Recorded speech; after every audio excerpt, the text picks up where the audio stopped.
நண்பர்களே, நீங்கள் பார்த்து கொண்டு இருப்பது உங்கள் கௌசிக் ரிவ்யூ. சரி வாங்க வீடியோக்குள்ள போய் என்ன நடக்க போகுது அப்படின்னு சொல்லிட்டு பாத்தீங்கன்னா, நம்ம விஜய் இருக்கார்ல, அவர் இருந்துன்னு ஒரு பக்கம் உண்மை எல்லாமே தெரிய வந்துருச்சு. அதனால விஜய் மனசு ரொம்ப ஒரு பக்கம் உடஞ்சு போய் சுக்குநூறா ஒரு பக்கம் ஒரே இடத்துல அமைதியா உக்காந்துட்டாரு. என்ன விஷயம் அப்படின்னு சொல்லிட்டு பார்த்தீங்கன்னா, திடீர்னு நம்ம விஜய்க்கு ஃபோன் கால் வருது. ஃபோன் கால் வந்ததோட மட்டும் இல்லாம என்ன ஆச்சு அப்படின்னு சொல்லிட்டு பார்த்தீங்கன்னா, நம்ம சுடதான் ஃபோன் பண்ணியிருக்கேன்.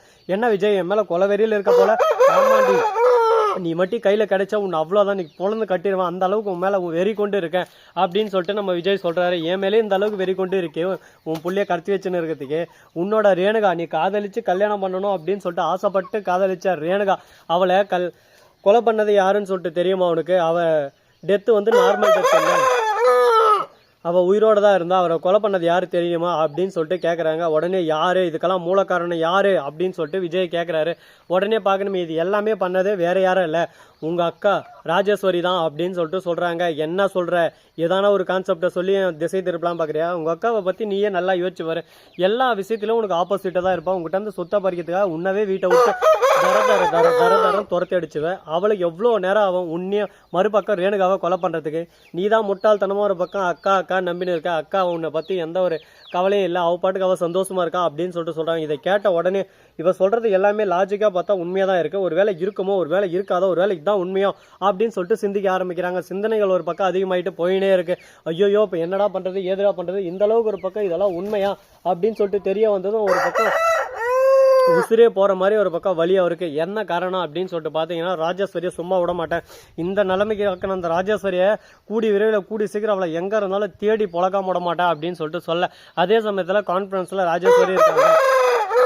இதை கேட்டதும் ஷாக் ஆயிரம் ஒரு பக்கம். ஐயோ விஜய் கிட்ட சொல்லிட்டாலே, இந்த விஜய் வேற ஒரு பக்கம் என் மேல கொலை வெறியில இருக்கானே, இப்ப என்ன பார்த்தானா கொல்லாம விட மாட்டானே, இப்ப என்னடா நான் பண்ண போறேன், வாழ்க்கையே ஒரு பக்கம் சிக்கல்ல போயின்னு இருக்கே, வாழ்வே மாயம் அப்படின்னு சொல்லிட்டு வேதனையில கூனி குறுகி போய் உக்காந்து இருக்காங்க. இதுக்கப்புறம் என்ன பண்ண போறாங்கன்னு சொல்லிட்டு தெரியலைங்க.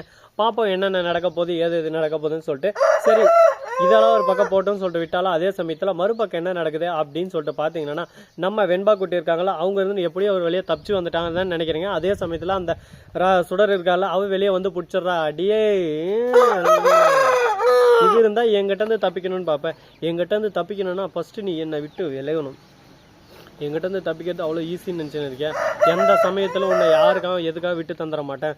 உன்னை இனிமே தான் உனக்கு இருக்கும். வாழ்க்கை ஒரு பக்கம் சிக்கல்ல அப்படியே துடிக்க போற. இதுக்கப்புறம் நீ எதுக்கடா பகைச்சிக்கிட்ட அப்படின்னு சொல்லிட்டு ஃபீல் பண்ணுவேன். அந்த அளவுக்கு ஒரு பக்கம் வாழ்க்கை சிக்கல்ல மாறப்போகுது அப்படின்னு சொல்லிட்டு சொல்றாங்க. இதை கேட்டது என்ன பேசுறது ஏது பேசுறதுன்னு சொல்லிட்டு தெரியாம, என்னடா நமக்கு மட்டும் இந்த மாதிரி ஒரு பக்கம் பிரச்சனை மேல பிரச்சனை வந்துகிட்டே இருக்கு அப்படின்னு சொல்லிட்டு சுடர் ஒரு பக்கம் யோசனை இருக்கு. அதே சமயத்தில் ராஜேஸ்வரியை போலீஸ் எல்லாம் போயிட்டு கைது செய்ய போறாங்களா அப்படின்னு சொல்லிட்டு பாத்தீங்கன்னா, இப்போதைக்கு ராஜேஸ்வரி கான்செப்ட் வேணாம், ராஜேஸ்வரி அவ பாட்டுக்கு இருக்கட்டும். ஏன்னா அவளை இப்போதைக்கு நம்ம போய் டச் பண்ணா அது நமக்கு தான் பிரச்சனை வந்து முடியும் அப்படின்னு சொல்லிட்டு விஜய் யோசிக்க ஆரம்பிக்கிறார். விஜயோட யோசனை எல்லாமே ஒரு பக்கம் புதுசா தினுசா தான் இருக்கும். விஜய் ஒரு டைம் முடிவு பண்ணிட்டானா அந்த விஷயத்த அதுக்கப்புறம் திரும்ப கண்டினியூ பண்ண மாட்டார். ஏன்னா அவர் ஒரு விஷயத்தை யோசிச்சு சிந்திச்சு என்ன பண்ணலாம் ஏது பண்ணலாம் சொல்லிட்டு யோசிச்சு பண்றாரு. அப்படியாப்பட்ட ஒருத்தர் சாதாரணமா அந்த விஷயத்தை விட்டுருவாரா? தான் உயிருக்கு உயிரை காதலிச்சு தான் மனைவியை கொலை பண்ணது அந்த ராஜேஸ்வரி தான் சொல்லிட்டு தெரிஞ்சும் சைலண்டா இருக்காருன்னா அது காரணம் இல்லாமலாம் இருக்காதுங்க. அது முற்றிலும் காரணம் இருக்கும்.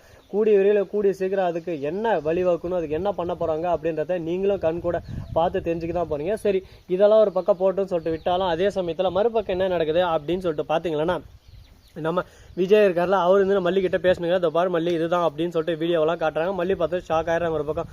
இது எல்லாமே ராஜேஸ்வரி பண்ணதானே, அந்த ராஜேஸ்வரி கெட்டவன் சொல்லிட்டு தெரியும், இந்த அளவுக்கு ஒரு பக்கம் கொலை பண்ற அளவுக்கு கேடு கெட்டவன் சொல்லிட்டு எனக்கு இப்பதான் தெரிய வருது. அவகிட்ட கொஞ்சம் உஷாராதாங்க விஜய், நம்ம கொஞ்சம் கேர்லெஸ் இருந்துட்டோம்லோன்னு சொல்லிட்டு தோணுது அப்படின்னு சொல்லிட்டு சொல்றாங்க. உடனே நீ எல்லாம் எது வேணாலும் சொல்லு, என்ன வேணாலும் சொல்லு, நான் ஏத்துக்கிறேன், ஆனா அந்த ராஜேஸ்வரி மட்டும் நான் உயிரோட விட மாட்டேன் அப்படின்னு சொல்லிட்டு பகிரங்கமா நம்ம விஜய் பேசினு இருக்காரு. விஜயோட பேச்சு வீச்சு எல்லாமே ஒரு பக்கம் மரண மாசா இருக்கு, கிளாஸா இருக்கு.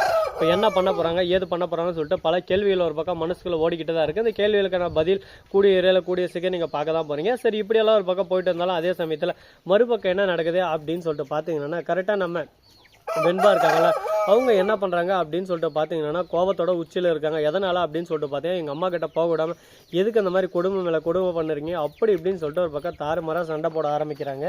இப்படிதாங்க ஒரு பக்கம்லாம் நடந்துட்டு இருக்கு. இதெல்லாம் என்ன பண்றது சொல்லு பார்க்கலாம். ஒரு பக்கம் நம்ம தலைவனுக்கு அப்படியே சும்மா கொக்கோ கொக்கோ கொக்கோ கொக்கோன்னு ஆளுக்கு ஒரு பக்கம் கத்தின்னு இருக்காங்க. அதே உங்களுக்கு டிஸ்டர்பன்ஸா இருக்குன்னு தெரியும், ஆனா என்ன பொறுத்த வரைக்கும் அது டிஸ்டர்பன்ஸ் இல்லைங்க.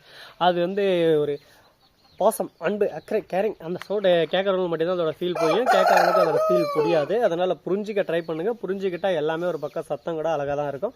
சரி, இதெல்லாம் ஒரு பக்கம் போட்டோன்னு சொல்லிட்டு விட்டாலும் அதே சமயத்தில் கரெக்டாக நம்ம மல்லி இருக்காங்களா, அவங்க இருந்து கோவத்தோட உச்சியில் இருக்காங்க. எதனால அப்படின்னு சொல்லிட்டு பார்த்தீங்கன்னா, அந்த சுடர் மட்டும் என் கையில் கிடச்சா அவளை வாயெல்லாம் உடச்சி அவளை மூஞ்சி கிஞ்செல்லாம் உடச்சி மவளை எதுக்கு இந்த மாதிரி பண்ண, மூடிட்டு இருக்க முடியாதா உன்னால, எப்போ பார்த்தாலும் தொல்லை பண்ணிக்கிட்டே இருக்க, உனக்கு வேற வேலை இல்லை, அவரைக்கோட்டை இல்லை, வந்தா வச்சு வாயெல்லாம் உடச்சி போடுன்னு அப்படி இப்படின்னு சொல்லிட்டு ஒரு பக்கம் கோவத்தில் இருக்காங்க. என்ன காரணம் அப்படின்னு சொல்லிட்டு பார்த்தீங்கன்னா, இது முழுக்க முழுக்க காரணம் சுடரோட தீண்டுதல், மறுபக்கம் வெண்பா இல்லாத ஒரு ஏக்கம், ஒரு தயக்கம், இதுதாங்க எல்லாமே காரணம்.